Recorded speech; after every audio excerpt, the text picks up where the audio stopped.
O, kumain na lang kumain. Ayan mga boss, kumakain na siya. Ulam niya ay pritong isda. May espada.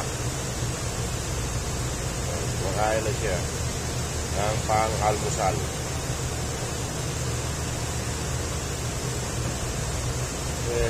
So, ano, buntis na yata eh.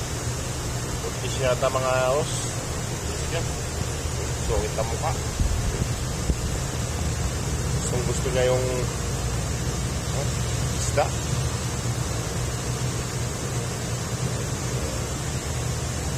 Kaya ganun kain. Iwanan ko na dyan mga boss. Kaya na siya. May tubig to. May ilom siya. Yung so, laki ng tiyan, no? Buntis yata siya. Buntis. Ayan, no? Busin mo yan. Okay mga boss, maraming salamat.